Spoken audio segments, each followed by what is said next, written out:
should be going live.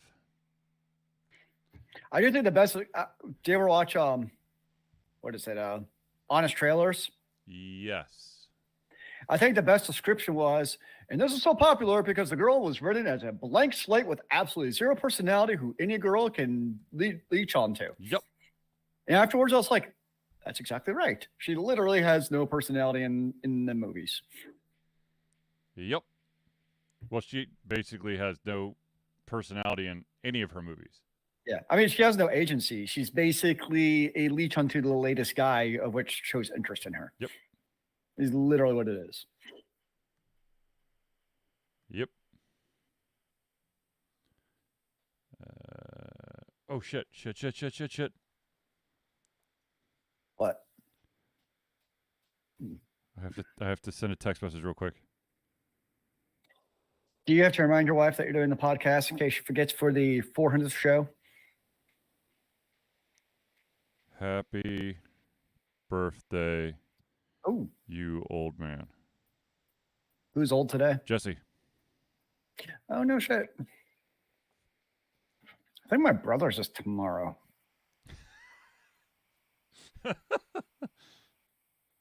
Double checking my calendar. Yep, it's tomorrow. Oh my God, my dad commented on my Facebook post. Which one? I said when people keep saying that we should get Fields to come to the Falcons, please just stop. And then it's the gif of Morgan Freeman, not Morgan Freeman, Tracy Morgan go, no, hell no. Well, I mean, the big question is what's going to happen, and I don't even know when the hell the draft is. Who knows? I mean, that's going to probably dictate my level of interest for the Falcons. If they keep the QBs as is, They're not. They're going to change. If they keep the same QBs it is now, I'll probably boycott the Falcons. But if they actually draft a quarterback, then I'll be super interested. That's kind of where I'm at. What just happened? Or if they trade for Justin Fields, I'm also boycotting the team. Oh, agreed. I'll have many angry things to say.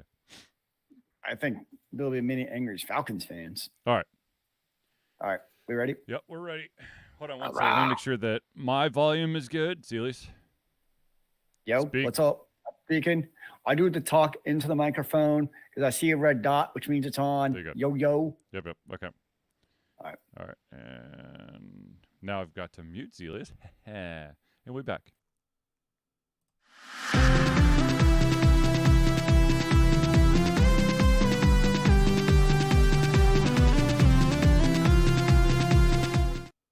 Hello, ladies and gentlemen, and welcome to another Dishealthy Confusion Thursday Night Hangout. Yeah! Wow. Yo, what's up? Hello, ladies and gentlemen. Of course, I am your host, Charlie, and I'm joined once again by the prolific Connor himself, Zealeus.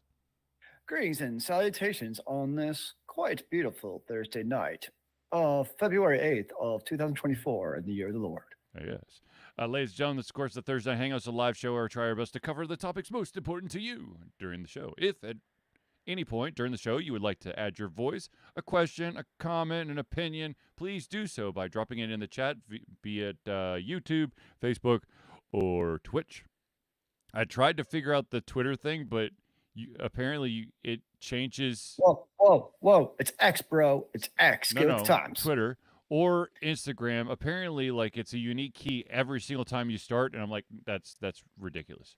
What about like Snapchat or MySpace? Just go all in. MySpace. I don't know if MySpace has the capability to host us. But anyways, ladies and gentlemen, if you, like I said, if you have at any point need to have your voice heard, please do so and drop it in the chat. We will try to add your question, your comment, your subject to this show. If we do unfortunately run out of time, we will add it to the very next show. So without further ado, let's jump right into it. And the first question actually has to deal with Twitter. No, with our show. And that is, someone has asked me, where the hell are you coming up with these names for the episodes? And the answer, my friend, is watch the show, because I will grab a random line or resculpt a random thought that's mentioned on the show, and that becomes the name of the episode. And I'm glad Charlie does that because I can't remember what I said or heard like 4 words ago. So like after the show, I don't remember anything. And I'm gonna be brutally honest with you. There are times where I will have one of those aha moments. Like there's probably some great one-liners that are said during the show, and I've totally like zoned out because I'm lost in the topic. So sometimes I just have to grab onto that that line that just popped up, even if it may not be the best. So it may not be the first line, and it may not be the best line, it may not be the last line, but it's there. We'll get it. It's percolating somewhere in your mind. Yes. I did mention this right before the show started. I know that last week it was a little weird for everyone who's tuning in, I think on Twitch. You guys kept getting bombarded with random ads. I have turned the ads off for the Thursday Night Hangout, and then I'll turn them back on when I do my regular streaming. Because we are an affiliate, and we like to, it would be nice for Alta Confusion to survive with ad support, so we don't have to constantly be asking people for money. I will be boycotting Alta Confusion if I have to watch ads. Oh Lord. Okay. Anyways, let's. Well, it's like there's a new sports like network thing that's supposedly coming out. But I don't know if you heard about that. It's like ABC, ESPN, etc. But apparently they're not going to let you record the sports shows, which defeats the entire purpose because then you can't like fast forward and rewind and etc. So you have to watch it live. So it's like going back in time, but streaming. It's like going pre-streaming because it's not even like a DVR. Because at least for there's 5 to 10 years there pre-streaming where you could at least use a DVR and record, or earlier if you had a TiVo. So like we're going way back. Fun times. Yeah. Okay, so let's get into it, shall we? The first topic we got to talk about is ASUS and MSI have had to make an announcement or a proclamation, and that is that they're extending their warranties on a couple of their OLED screens because apparently they are getting lots of burn-in issues. I mean, I've heard that was always an issue with OLED, especially like the first generations had issues with that. And if you think about video games, like if you're a hardcore, like, if you're someone who's putting like thousands of hours into some games, which some gamers do, oftentimes you have that same, whether it's a health bar or your character, like something in literally the same place on the screen the entire time you're playing. So that's probably where that burn is coming from. And some of those like probably people are watching TV, like it's not an issue because it's always changing and etc. Well, but yeah, not necessarily. If you're watching like, your ESPNs or your news channels that always has the ticker. Sure. Basically what the things that are most likely to be burnt into a screen are like toolbars and your user interface that does not move. Yeah, that makes sense. I think my screen's LED still. Yeah, I don't have any LEDs. I'm all LED at this point in my life. So basically, I just want my 85-inch plasma TV. So all of the plasma, heavy as shit. I want to heat my entire room with one TV. Okay. Hey, that's what I do in the morning. That's why I want to upgrade to an 85-inch plasma because it could actually heat like my entire condo. Yeah, I don't have the 85-inch. I've got the 50-inch plasma, and it does a pretty good job of keeping everything toasty. Unfortunately, it also basically nukes any ice cubes that are in cups that are in front of the TV, which is kind of sad because by the time sometimes you get distracted, you get up, and then you come back, and what was a tasty beverage is now a very watered down mess. Sounds like a perfect like warm globe for a pet to sit on. Yeah, that too. Thankfully, you can't sit on the screen. I mean, I guess you could technically no. It would take probably a full charge from an animal to knock that thing over so it could sit on it. But so there's still time, is what you're saying, huh? There's still time for your dogs. Yeah, exactly. Figure it out. Anyways, so basically, the ASUS and MSI, they're one of their like main product offerings is the monitors, these screens. Yeah. So if you do have one of those OLED screens, your warranty is being extended from 2 years to 3 years. And here's the really good news.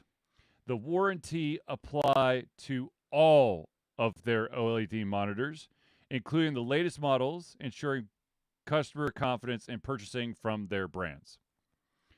So Yeah. it's not like they're just trying to, the backlog of previous models. It's even the brand new models are going to be part of this deal, which makes sense to me. I mean, for me, when it comes to screens, outside of like basically dead pixels on arrival, Yeah. they really should last pretty much forever. Yeah. I mean, monitors, TVs, etc. Like for the most part, unless you need to upgrade for more hertz or better pixels, etc. Like they generally last as long as you want until you feel the need to upgrade for whatever reason. Yep. Which I can appreciate. My secondary monitor is probably a 10 to 15-year-old monitor from back when I was in Minnesota, but it still turns on and emits diodes at my eyes. Eureka. Okay, so the next topic that seems to be on the tip of everyone's tongue is we're going to go in reverse order here. There is a bigger story from the company I'm about to mention, but we'll go with the cooler and funner one first. Funner, is that more fun? I can't never remember. Let's do Funnerist. Okay, Funnerist, and that is, of course, that Overwatch 2 has apparently teased a humongous crossover that's going to occur in the near future, and that, of course, is they're going to do a crossover with Cowboy Bebop. Yippee. Come on, Zealeus. I mean, I don't play Overwatch anymore, and I never actually watched Cowboy Bebop, so I'm obviously not the target demographic at this moment. I don't think Overwatch 1 did really any crossovers. Yeah, I think that's the big thing. Taking the Smite route. I think that's the big thing is that this is probably as a result of Microsoft influence, and also Overwatch 2 being free to play, right? Yeah. Yep, it's free to play. So there's gonna be a crossover with Cowboy Bebop for those who are still playing Overwatch 2, and you're curious as to what characters are gonna get the reskin. I could tell you right now, and that is Spike Spiegel's skin will be on Cassidy. Makes sense. Yeah. And then there are some hints about some of the other skins, and that being Faye Valentine, possibly a skin for Tracer, and Vicious, the bad guy the uber bad guy in Cowboy Bebop, for Genji. What about the Corgi? Okay, so this article, it's very important. They jokingly said, and it probably won't happen, but who knows? They jokingly said Edward and Ein. Edward, of course, is the bad hacker, and Ein being the Corgi, and that is Edward is Ash, and Ein is Bob. I can actually see that as Bob, because he's a robot basically who just comes out from Ash. So. Why not? There you go. But I mean, it's as an anime fan and the avalanche of anime that seems to be now pouring out of everywhere. I swear to God, I've got Crunchyroll, I've got Netflix, I've got Hulu has anime as well, and so does Prime. There's a ton of anime that's constantly coming out, and it's nice. As much as I would love to say that I've been going the purist route and doing it all subbed, that's not the case because I have to work during the day. So dub is easier, and thankfully the vast majority of this anime is a lot of the anime is being dubbed, and that includes the ones that are being simulcast, which makes me very happy. See, I'm going to go the purest route here that I don't like crossovers because, like in Overwatch, like each character actually has its own story and lore. When I'm playing any game, I'm playing Overwatch. I'm not watching Cowboy Bebop. So to me, like it actually takes away from the core of a game. And this isn't just Overwatch, just in general. I'm not a big fan of crossovers when you can use other game or IP skins and a different IP. I don't want it. Like I would rather that the developers be original and create own new interesting skins for that game that are all shiny and snazzy instead of having people basically dress up as people from other games. I'm just not a fan of crossovers in that regard. I think it takes away from the identity of video games, of the game itself to do crossover. I get why it's done. It's money. So Money, it money, makes money, off money. this business. Yeah, I totally get why it's going to happen, and it's going to continue to happen because it works and it's successful. Yep. But I'm like, I love seeing in video games the Original cool, character designs. Original, yes, designs that are created by the developers. I find much more fascinating than seeing designs I can see anywhere else. I got you. Now, coming from a dad of two, I could tell you that I have spent some money on some crossover skins for my kids. So it works. Yes, it does. Very much so. And Paladin, they have crossover skins for Ruby. And in Brawlhalla, they have a crossover. They had a set of crossover skins for Teenage Mutant Ninja Turtles. So yeah, that we've I know iRes has been doing the crossovers. Oh, for a long time. Yeah. At first, see, in my silly brain, when I first heard, and this crossovers is a thing that's been happening for quite a while now. But when crossovers first got announced, I got excited because I thought that meant that in games like Smite and Paladins and Brawlhalla and Overwatch and all these things that have crossovers, that it's not an actual skin, it's an actual character being added. And that got me excited. And then I got really sad real quick when I'm like, wait, it's just, so my unique character that I love, I can make it look like something that already exists on something else. Yeah.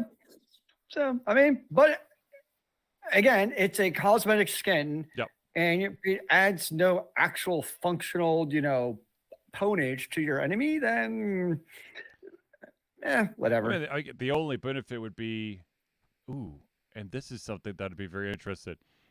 Is the original voice actors attached to this crossover?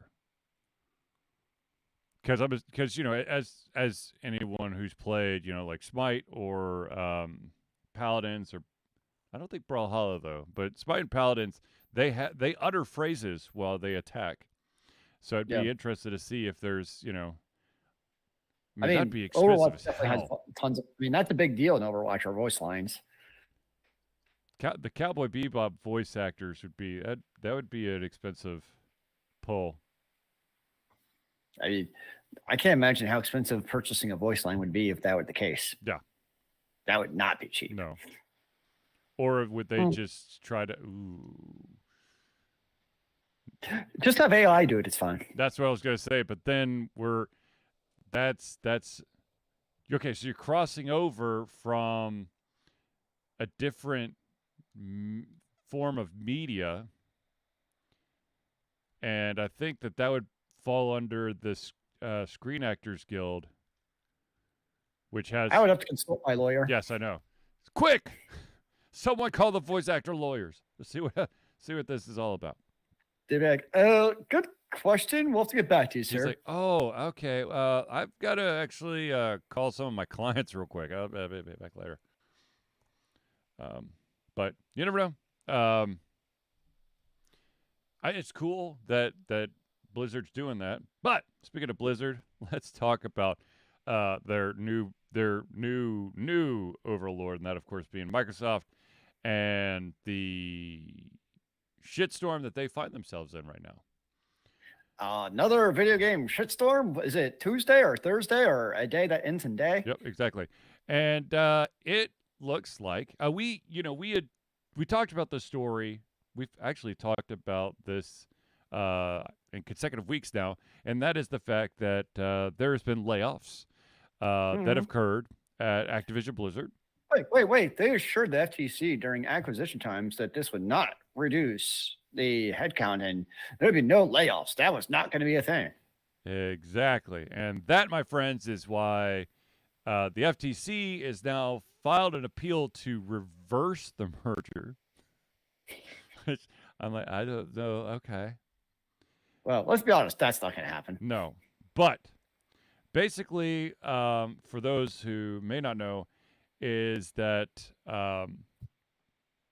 the promise that Microsoft made about the merger is that Activision Blizzard would act as an independent body, and there would not be this kind of move to remove redundant positions. Now, yes, redundant. Now, if you were to actually break it down, I believe that Microsoft, Activision, Blizzard, if you were to look at the number of layoffs that have occurred, you would see that since the merger, 8% of Activision Blizzard has been reduced.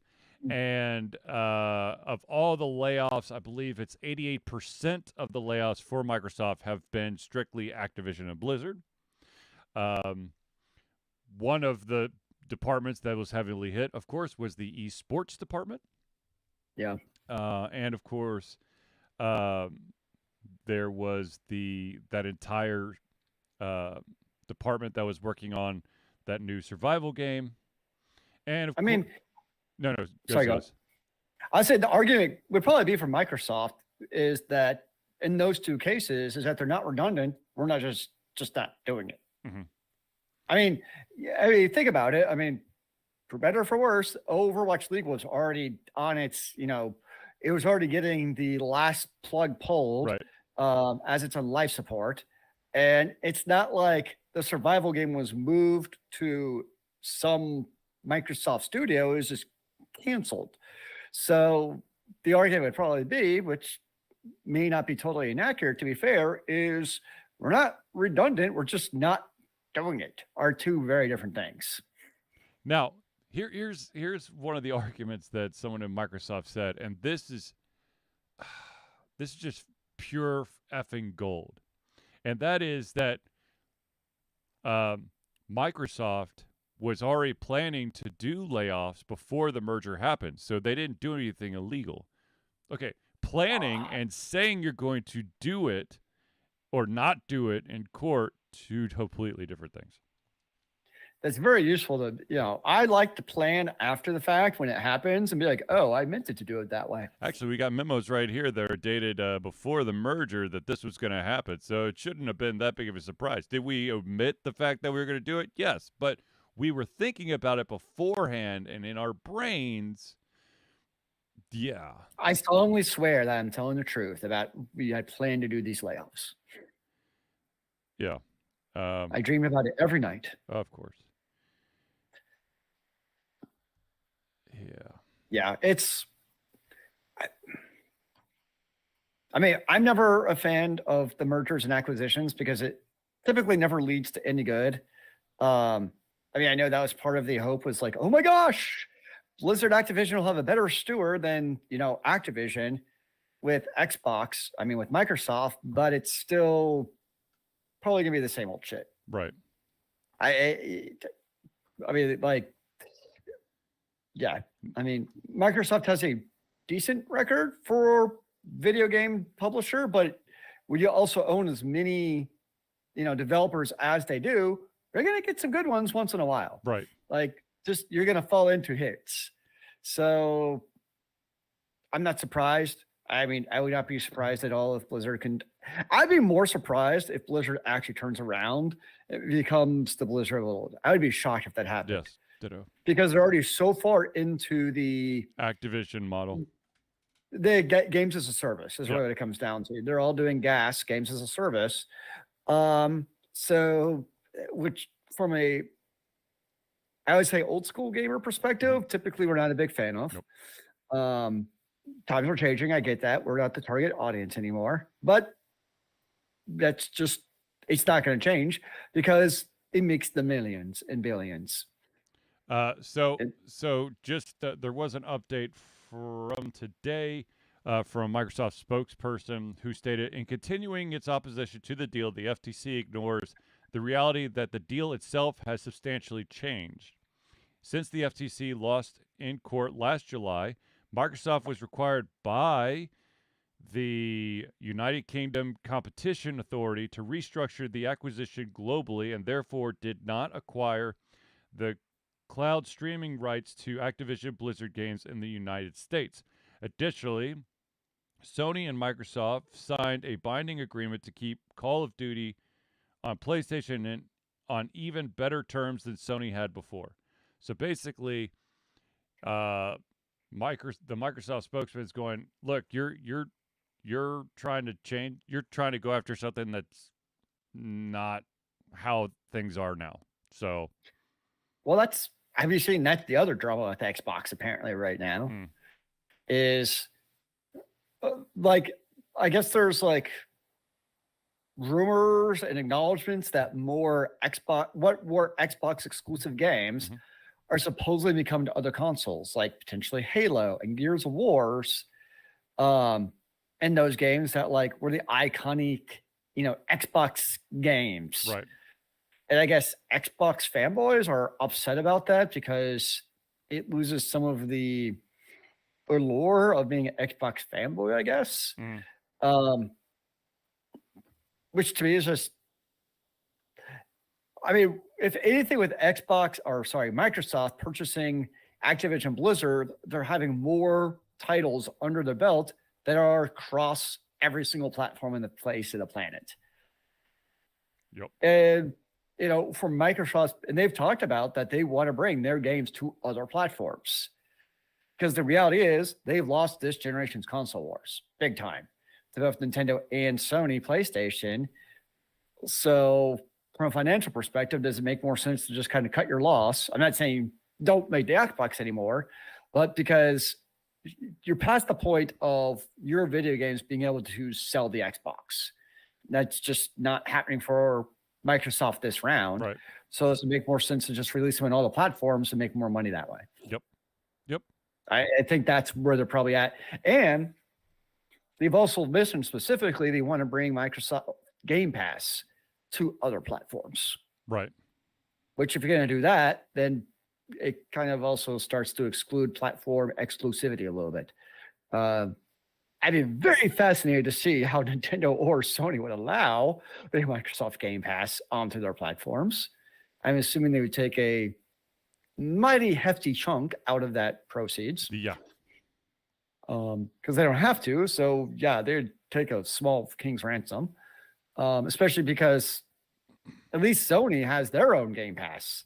So it's like, why would we let Microsoft do that when we have our own subscription service? Right. And then who the hell knows with Nintendo? They just do their own thing. Nintendo is still baffled by online gaming. Okay, so let's just leave it at that. Wait, do they have online games? Some games have online capability. Ooh, it's good to know they're in the 2010s at least. Yeah, buddy. So yeah, that's the, you always had the rumors for the next generation consoles, and that's what people are like, is Microsoft can continue making Xbox for the next generation? I don't see why not. I mean, I think they will. I would be surprised.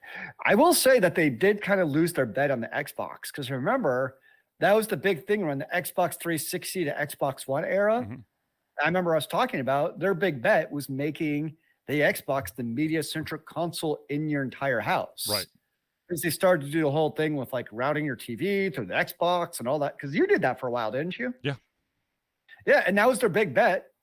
And they lost. Like, it ended up not working out that way, mainly due to dirt cheap streaming sticks. Because kind of defeat the whole purpose of having Well, your let's Xbox. be honest. At one point, even Sony was trying to push their PlayStation View through their console. So Yeah. Microsoft wasn't alone in that. But it's just, yeah, Microsoft.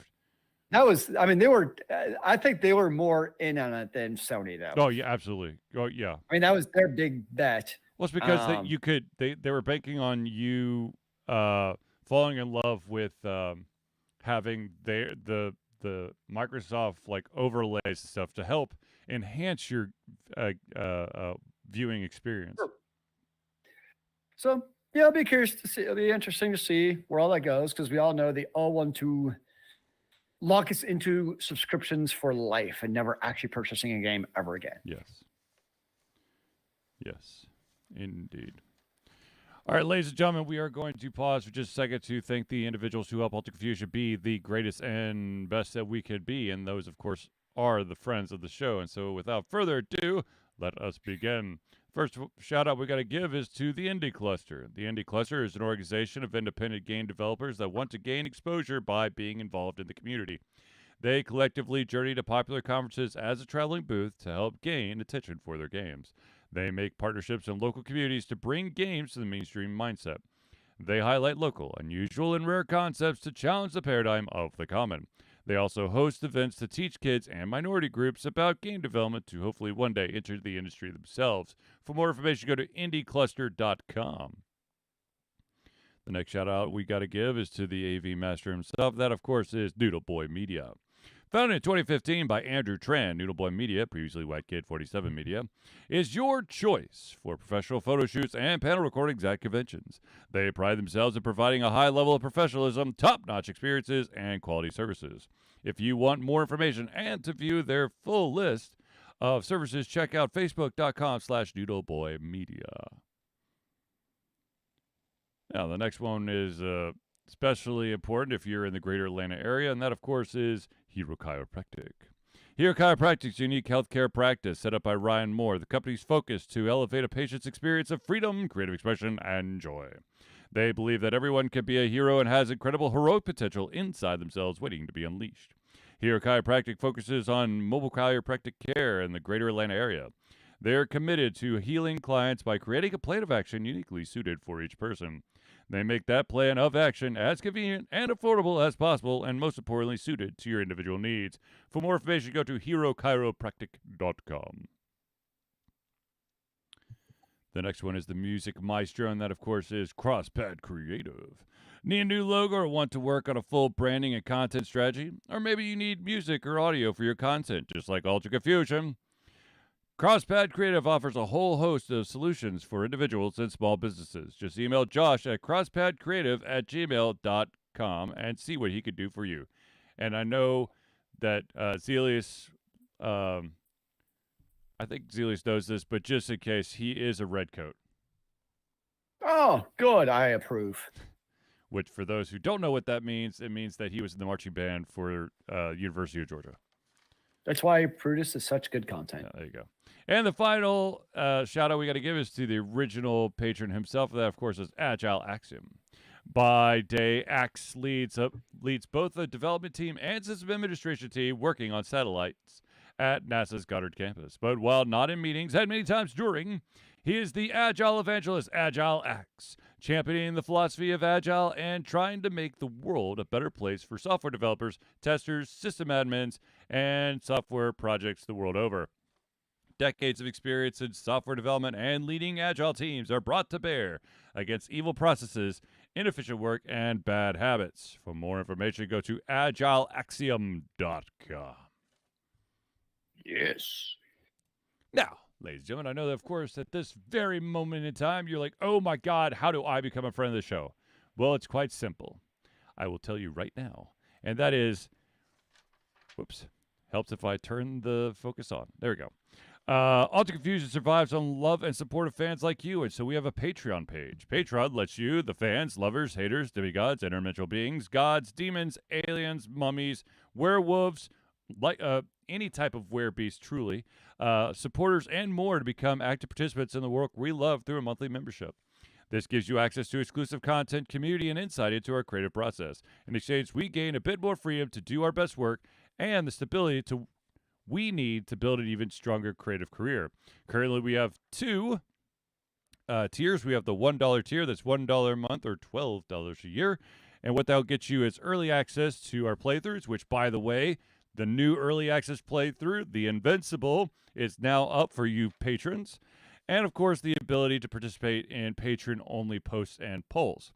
Now, if you're feeling extra frisky and you want to be listed as one of the friends of the show of every single Thursday Hangout, I highly recommend the $5 a month tier. That's $5 a month or $60 a year. And not only do you get everything at the $1 tier, but you also gain your name or organization added to the Friends of the Show section of every single Thursday Hangout. And Zealeus wants to point out that in certain restaurants, that is one coffee a month. And at Starbucks, that is, well, 0.6 of a coffee. Yeah, it's not a full coffee. So you could. Well, I'm referring to black coffee. No, I know. Like just normal, boring black coffee. It actually gets you one. Anything outside of that, you're looking at excess. All the frills and extra whistles. Which tastes so good. I'm sure it does. I will never drink that dirty water.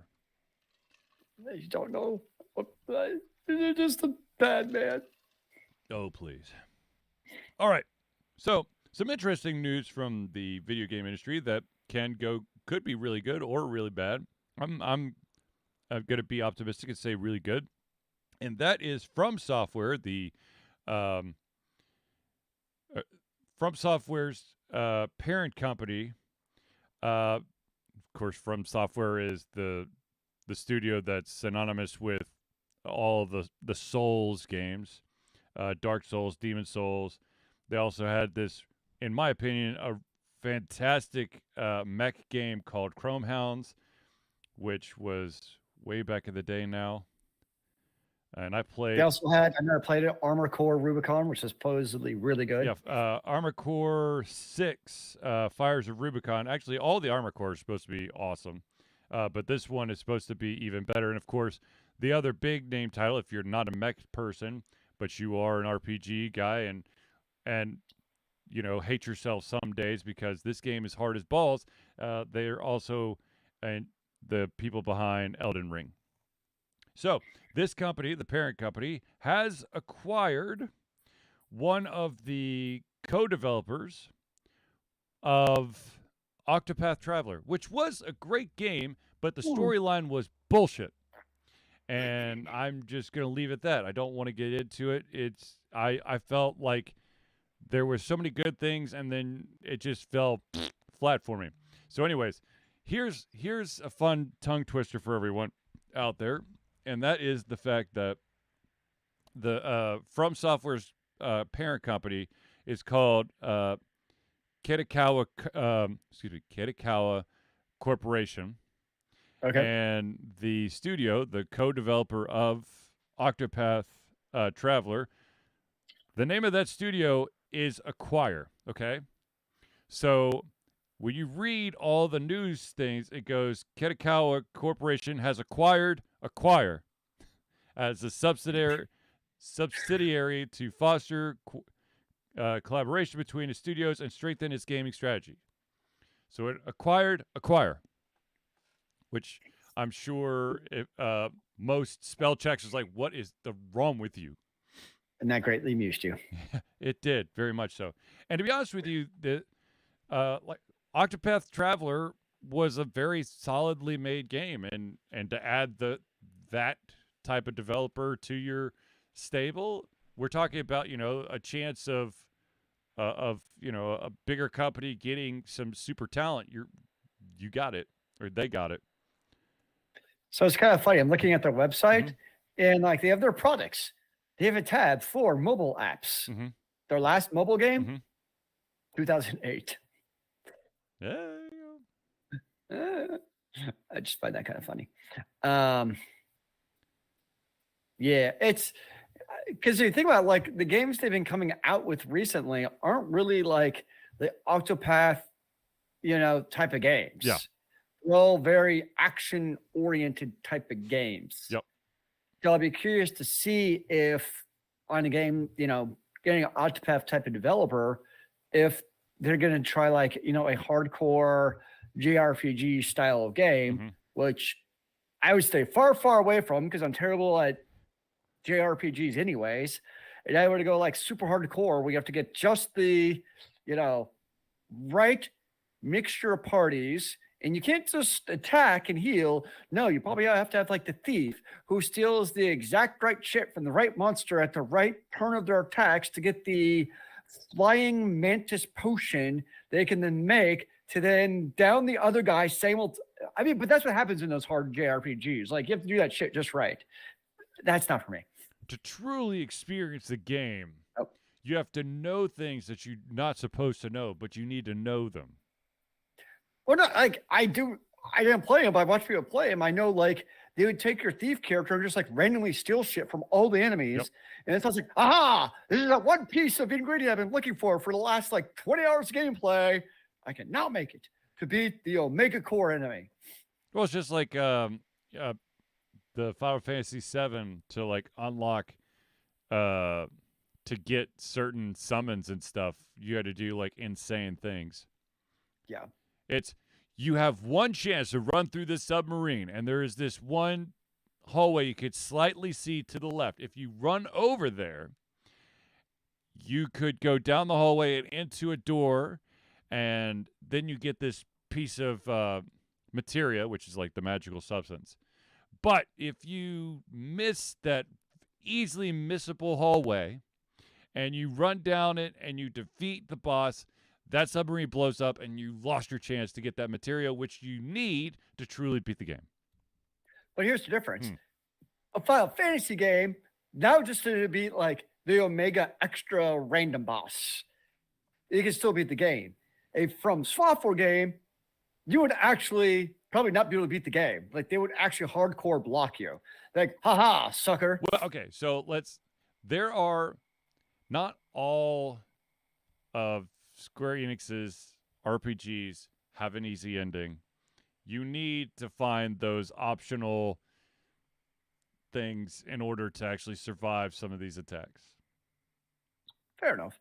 Anyways, so, From Software's parent company gains the Acquire, one of the co-developers of Octopath Traveler. Hopefully that means that kick-ass games that I want to play are on the horizon, and hopefully those games won't kick my ass like Elden Ring did.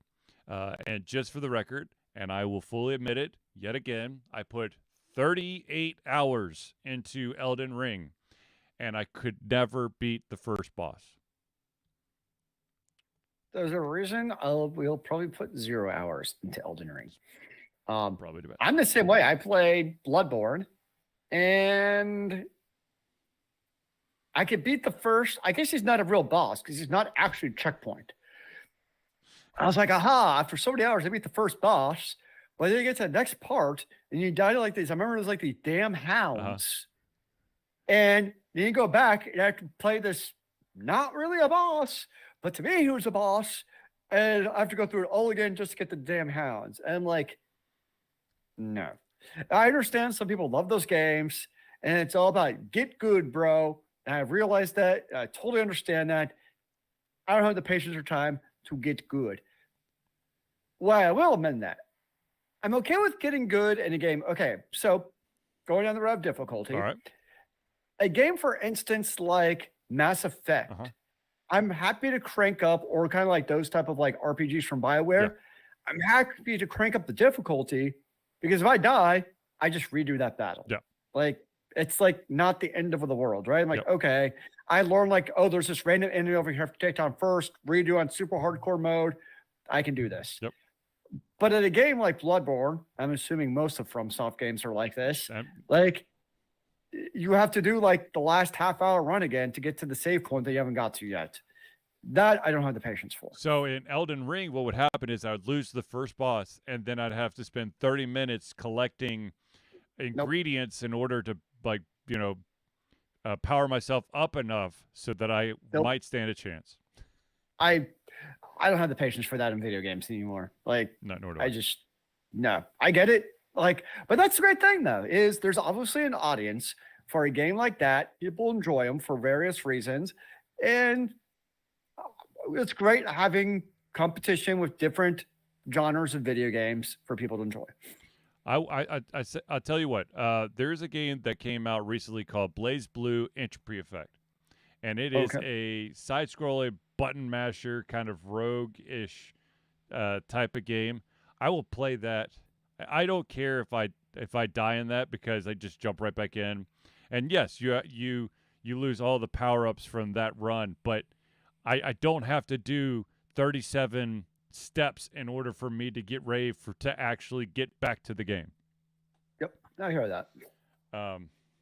So another bit of news, of course, with all the layoffs and whatnot, and this, of course, was not just Microsoft. I mean, tons of companies are doing layoffs. A lot of big name. Oh yeah, just read the news, and it's a bloodbath out there. Yeah, the oh shoot, I can't remember what's the name of the company. Oh, confusion. No, Eidos Montreal. That's a name I haven't thought of in a long time. They of course are in charge of the Deus Ex game, and of course they hit a huge layoff, and apparently that's resulted in the cancellation of the next Deus Ex game. I mean, yeah, there is one ever so like I don't know, like I think it's now once a week when I'm looking around at the news and stuff. There is one vital group of individuals that have their toes in the water of the video game industry that basically say this is not the time to be involved in video games, and that is the voice actors. Because they are, I mean, it's constantly shit is changing by the second, and because the voice actors, hopefully they're doing more than just video game voice acting, because if they're not, I mean, then they're probably on their friend's couch by now, because you just don't know. A lot of these projects are not going to fruition. And also, just so you know, when was it? Eidos Montreal laid off 20% of their workforce last month. Yikes. So, for someone who, even if you're a recognizable voice, one of the guys that I read about, he's the voice actor for the lead character of Deus Ex. And he actually came out and said that the video game industry is a disaster zone because of all this turnover and layoffs and restructuring, and go find something else to do. Yeah. Yep. I don't really have much more to add to that, but it's kind of technology right now in general. Yeah. I mean, you look at Microsoft. I know Microsoft laid off people from the video game, but it's not just their video game department that they laid people off. Like in general, they have Amazon. You've seen their layoffs. Like it's just it's almost like a rebalancing right now of hires to hopefully sooner rather than later stop the purge of laying off the workers and kind of get back to normalcy as far as the hiring cycle goes. But that seems to be the trend right now in tech, and I'm including video game development in the realm of tech for this, in terms of this, where it's rough right now. Yes, very much so. And the real sucky thing is the fact that the only games that seem to be safe right now are the remakes, remasters, reboots. I thought you were going to say like gotcha mobile games too. Oh, that too. If you can make a game that a whale will purchase, more power to you. Yes. Well, there's a game. There's always gonna be one game that will trip me up, and I'll be like, oh, 99 cents. That's fine. Oh, $4.99. Well, I already did 99 cents because once again, once you buy in once, That's all it takes. Then the floodgates are open. Because you see how much more enjoyable the game gets because you spent that little bit of money. You bastards. I hear that, yo. You freaking bastards. So, one of the questions I was asked of Alter Confusion before the show, and I wanted to ask Zealeus, is there a current or past animated TV show that you think would do well as a live action TV show? The person who asked the question would love to see a live action version of Rick and Morty, which it would really have to be the perfect Rick and Morty. See, I'm one of those people who I'm not enthralled or enchanted by the. I'm a firm believer that some products are meant to be in a certain medium and they don't need to be translated to a different media. Like I've said time and time again, like I don't want the Name of the Wind made into a TV series or movies. It's the perfect novel with the prose and the way it's written. I do not want it as a movie because it couldn't do it justice. Harry Potter, I was always fine with being a movie because it's far from the greatest prose on the face of the planet. In fact, it's not that good sometimes. It does certain things very well, which I think actually translate well and great to a screen. So it depends. So like iconic anime, like it's anime for a reason. Like why? Money aside, because I know that's the reason why. But like let's just pretend we care about culture and the actual product you're putting out. I would more be curious what product from an anime perspective could be improved and actually add benefit to the overall culture of cinema by changing it from an anime to live action, I think might be a better question. Now I'm trying to think of an answer because I also don't watch anime as much as you. Animated. So it doesn't have to be anime. I'm putting it all in the same. I don't watch much animation in general, whether it be anime or animation, whatever it is. I don't watch a lot of it, to be honest. And most of the stuff I do watch is going to be more of the fantasy sci-fi route. Right. Like, for instance, recently, like the Castlevanias and the Fate sagas and those type of things, which by and large, like they don't do well on the TV. Like some do well, don't get me wrong, but they end up being like campy or crappy CG or like some other major thing that just makes it not as good as it otherwise should be. Yeah. So a lot of the stuff I'm very happy with it. Oh yeah, Arcane's coming.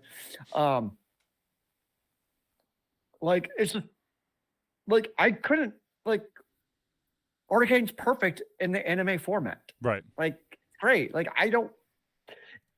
Yeah. So, and I think the other issue run into also when you move something from, when I say anime, I mean animation, all of the stuff to the silver screen, you also end up Hollywoodizing it and bastardizing it. Kind of like we saw with Trigon, where, it's great in this one format, but there seems to be something about when you move it from animation to live action. Cowboy Bebop. Sorry, yes, my bad. I was like, I don't think it's true. Yes, Cowboy Bebop. It's like you lose that creative license almost, and you have to now standardize to the Hollywood norms and do focus groups and all this other stupid shit. Whereas it really feels like when you do anime or animation, whatever it is, like you actually have the freedom to actually have creative license and do things on the cinema or on the TV that you just couldn't do if it's live action. Right. No, I think, in my honest opinion, I think that I would rather see live action shows. I think there's some live action shows that by basically removing the human live action element might actually improve it. Because well, first of all, one of the reasons why the Cowboy Bebop live action took so long is that the guy who played Spike Spiegel, doing all of like the high kicks and all of the action scenes, he like hurt himself bad. Jeez. So that you take that out. Like I said, with the Rick and Morty thing, it would be interesting to see a live action Rick and Morty, but I think it'd be more of those. What's the basically just a fan thing that a bunch of actors got together and did a 10-minute episode or something. I don't think that it would be able to last for the entire run. And also, I think that like some of the animated comedies that are on TV, especially like on like Fox and whatnot, I don't think that they like the jokes and the just the pacing would work with humans, like live action. Like I think I would bet. I don't think I could last a single episode of Family Guy if it was live action. I don't know. Oh, we would hate that human. Yeah. It would be Or how yes, about a live action Simpsons? I just, I actually the one episode of live action Simpsons, you're probably calling Child Protective on the show. Yeah. It's an interesting concept. I'll say that. Okay, so question for you then. Yeah. You watched One Piece. Yeah. So what made One Piece work well in the live action? The creator of One Piece is heavily a part of the live action. Like if he does not give the sign off, it does not happen.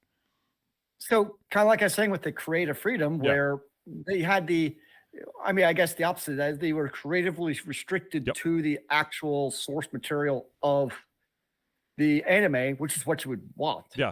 The only downside, some people would, there are some One Piece purists out there who will say, but they took so much out to do the live action. Look, here's a fun fact about a lot of anime, especially One Piece and Dragon Ball Z and a lot of these longer running animes.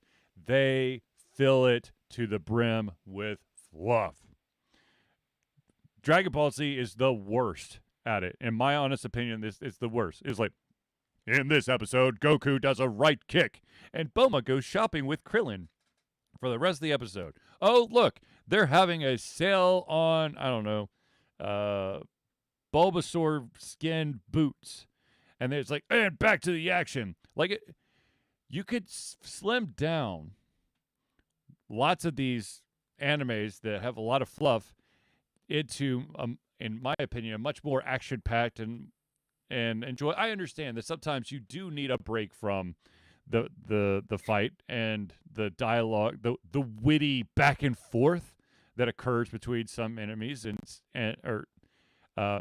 saying witty in a sarcastic way, because sometimes it's just you're just like, oh dear God, just please punch him.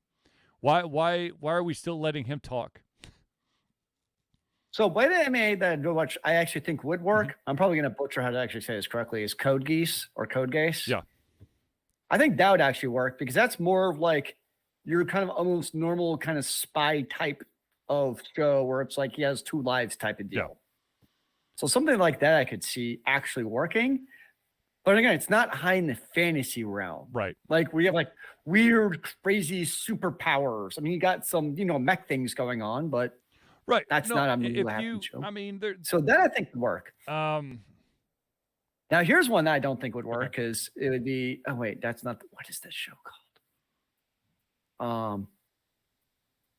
How about Record of Lotus Wars?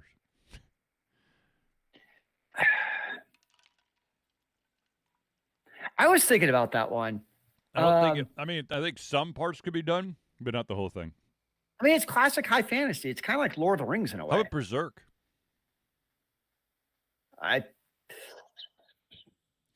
So violent. I know it's so violent, but it could. So here'd be one that'd be entertaining. What's that? Kill la Kill. No, Jesus. Oh my God! You would have to put it. You would have to put it on on like an HBO or a Max or something like that. The amount of partial nudity in every single episode is astronomical. Yeah, I don't want to. I was thinking of ones that would never happen. I'm like, Kill la Kill would be at the top. Well, let me put it this way: if they didn't do it like the original Kill la Kill, it kind of defeat the whole purpose. Yeah, the whole premise. Okay, sorry, spoiler alert. If you haven't watched Kill la Kill, plug your ears for the next, I don't know, 2 or 3 minutes. But the whole premise is that clothes can control you. And that by wearing less, you can get stronger. And the hell, there's an entire squad of individuals who are naked because they don't want clothes to control them. It sounds crazy, but it's actually good anime. Oh, it's a great anime. It's just you got to get over that, the weirdness factor of the girls' clothes being alive and basically very revealing. Yeah. So, what I think we can mark. I'm still thinking about Berserk. Yeah, I think it might work. I think it might have worked. Do we need somebody who's like very like the most machoist of macho men to be Berserk? Yeah. You know who would actually work well for it? Well, who? John Cena. Because like when he goes into serious mode, like I know it doesn't happen often. Yeah. But when he does like his serious face and like serious mode in movies, Yeah. he's intimidating. Yeah, no, that's it. Ironically, I know this is totally off subject, but since you brought up John Cena, there is a character in Blaze Blue Entropy Effect that basically is screaming stuff when she attacks, and my youngest son comes down and he's like, why does your character keep screaming John Cena? And I'm like, what? And now that's all I hear is like, John Cena, John Cena, John Cena. I'm like, oh my God, what the? Anyways. I mean, I would love to be surprised because, something probably original, like for instance, a good example would actually be Pacific Rim. Mm-hmm. Like that, an original hearing about it, that sounds like an anime to me, right? Yeah. Like that does not, or animated, whatever you want to call it. I'd be like, that's not going to work well on this TV. Yep. But it worked great. Yep. So it can work. Because you got, big fucking robots fighting big fucking monsters, and it was glorious. Absolutely. But, you have to have the right director, the direct writer, et cetera, et cetera, et cetera. And obviously it does not always work. No, it does not. Yeah. So, yes, I do think Lotus Wars could actually work. Again, you'd have to have the right circumstances. Yeah. You just couldn't, do anything. But I do think of the animes, I do think that's one that would be one of the more straightforward and easier ones to do, honestly. Well, I thought that Cowboy Bebop would have been easy, but I was proven wrong. And I would love, I think that Trigun is another one that could, if they actually kept it, to either the anime or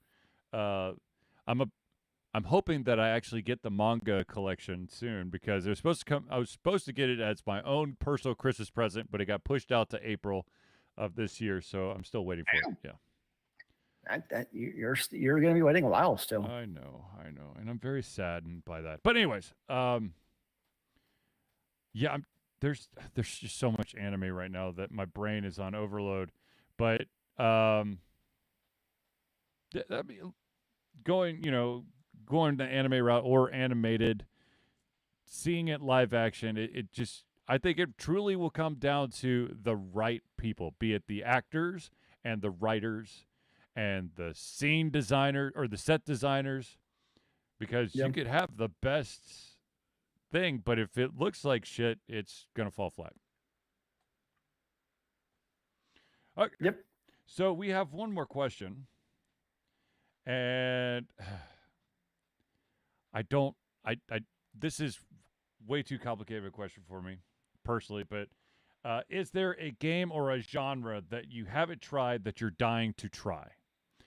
And the answer is there are so many freaking games out there, and there's new genres that are coming out every single gosh darn day that I don't know if I can truly answer that question. I will say that the problem is, I wish this person had told me if they were talking about games that are already out, because I would love to play the new Witcher, but it's not out yet.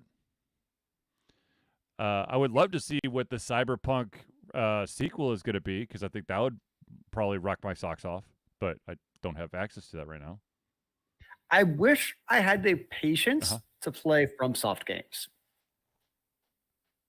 I Yeah. just don't.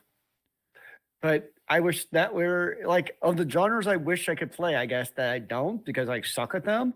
It would probably be the Souls type of games. Because typically the combat's phenomenal. Yeah. It's beautiful. Like there's so many good things about it. Yep. It's just damn hard. It's the same thing. Like I like FPSs. I've played Remnant. It's just so fucking hard.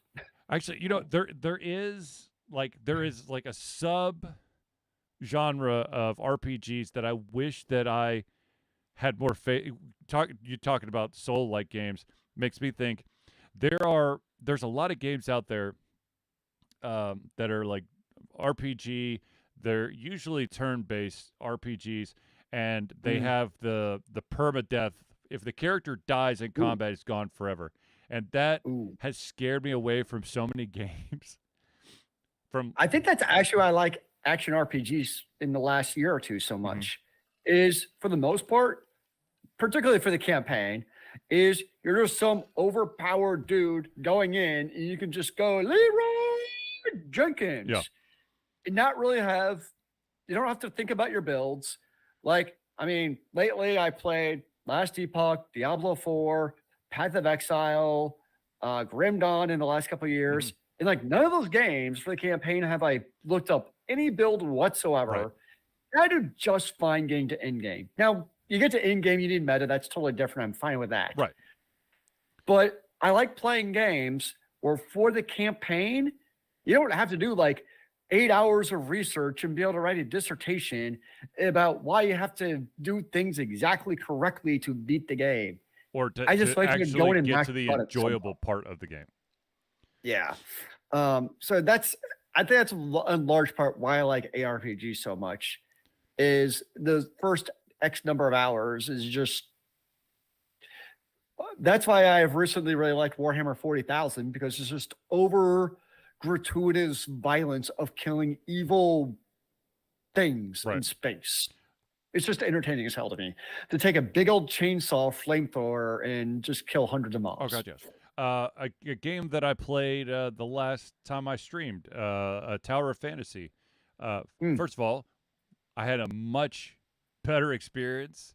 Another MMO from Charlie? I had a much better experience. I actually wanted to continue to play the game in comparison to Albion Online. It's got that anime feel. It definitely looks like a game that will nickel and dime you later on. But for right now, I mean, I feel, I don't know. I felt more freedom. If I'm going to play something online with lots and lots of people, I want that Defiance experience where I could be a lone wolf and then jump into instant situations and help out. And depending on how much I helped out is how much I get credit for when the mob boss or whatever falls. And did you feel that in Tower of Fantasy? I have not had that. I mean, in Tower of Fantasy right now, I'm strictly it's just me slicing and dicing and causing all kinds of mayhem, which I love. I like that. So, I mean, I'm definitely going. Excuse me, I've got the hiccups. I'm definitely going to at least give that game another try. And Nice. Fun fact: if you were watching me this past Tuesday on the stream, I did have the game drops enabled.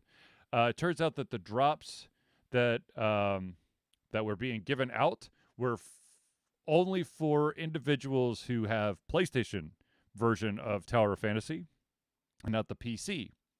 So what are game drops? So game drops are if you get to basically as a streamer, you get a list of games that that the developer or the publisher have enabled to give you like it's basically a reward for watching a stream for so long. So, for example, if you watch me play 30 minutes of Tower of Fantasy, you would get an indicator on Twitch that said, "Hey, you've now got this drop." You can link it to your account, and it will appear in your inbox in game. Ah, interesting. I used to I used to. That's how I got some of the stuff for like Smite and Paladins back in the day.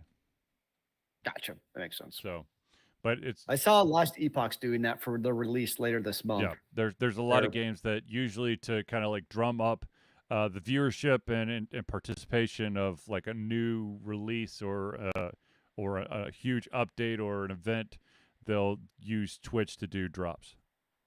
Nice. Yeah. So, anywho, so I guess also I like to actually enjoy an MMO where I'm not constantly being, shown constantly being thrown down to the ground going, well, it's because you don't have a party, so you can't actually play this game without actually being told that. God dang it, I want to play. If I want to enjoy the game by myself, I want to enjoy the game by myself.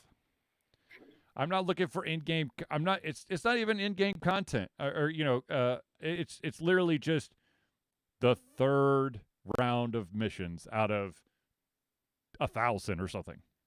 And it's like, oh no, sorry, you can't do that. Anyways,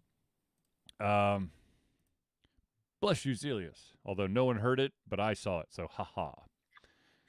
I have to remember, like, wait, which tab has my mute? Yeah. So anyways, ladies and gentlemen, I believe we've reached our end of our show. So I'd like to thank everyone for tuning in to the Ultra Confusion Thursday Hangout. For myself, Charlie, and Zealeus, it's been a pleasure giving you everything that comes out of our heads, our mouths, and of course, our hearts. We'll be back next Thursday for another Ultra Confusion Thursday Night Hangout. And remember, kids, keep on gaming in the free world. Amen to that, brother.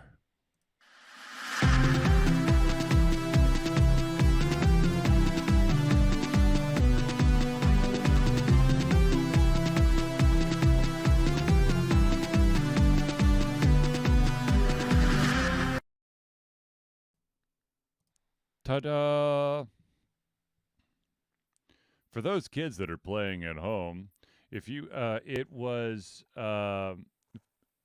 wondering how many episodes of the early access it took me for the Invincible, it was 17 episodes, which I think, I hit the wrong button there. Aha, there's Zealeus. I'm alive! Hold on, there you go. I'm trying to see if I can quickly see what the overall time total was. Because, it would make sense that I could just go to my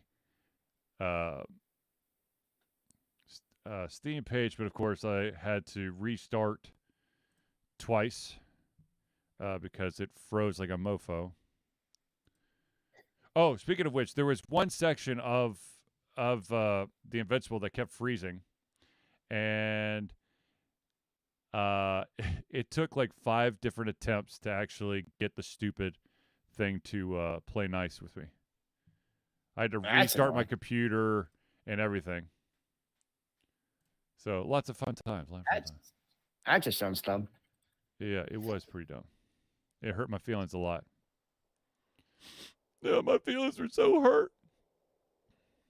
I don't know. They're set. Yeah, just ballpark it. So 17 times like 20 minutes. So whatever that is. Alexa, what's 17 times 20? 17 times 20 is 340. 340. Alexa, what's 340 divided by 60? 340 divided by 60 is approximately 5.6667. Okay, so basically 5 and a little over half an hour. So 5 hours and 36 minutes. There you go. Booyah!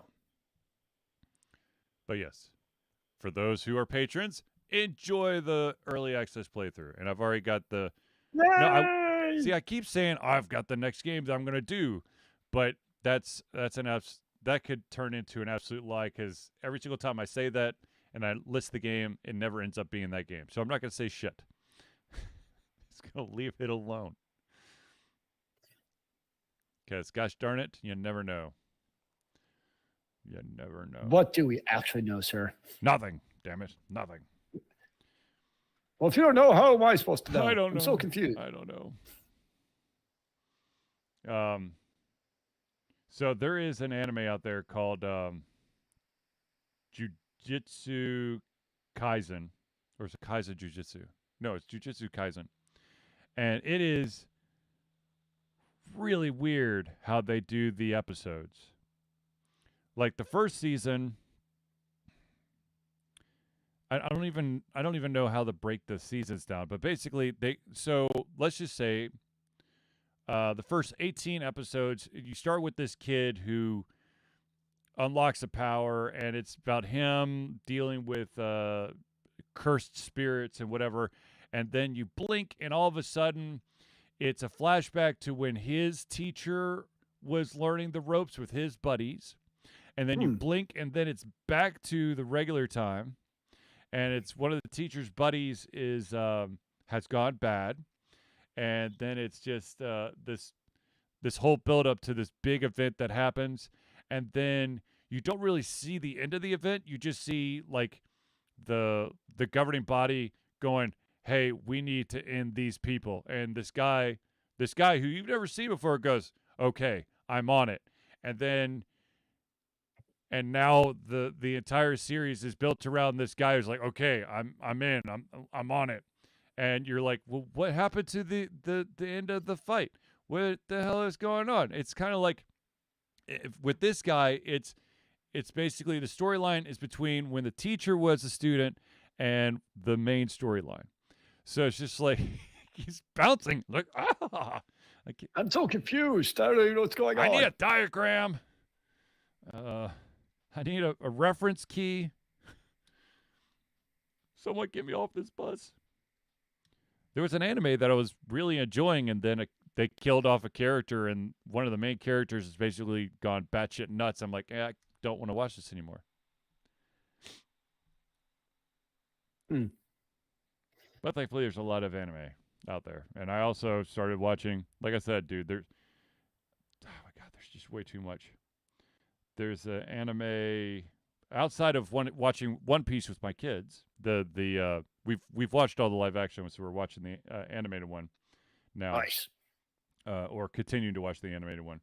But I picked up The Ancient Magus' Bride, which is weird. So weird. The title alone should have given away that it's going to be weird. It's about basically Maguses are a dying breed, and this guy like goes to this like black market underground auction and buys this woman, and he immediately basically ends her like slave license, and he's like, "You're gonna be my apprentice, and you're also gonna be my wife." Oh, wow, that's okay. That wow. moved fast. That sounds illegal. I don't know what's going on. It's interesting though. Man. It is a slow burn. I mean, there's action, but it's interspersed. There's another anime I watched today. It just made me feel really weird because apparently no one in the anime knows what kissing is.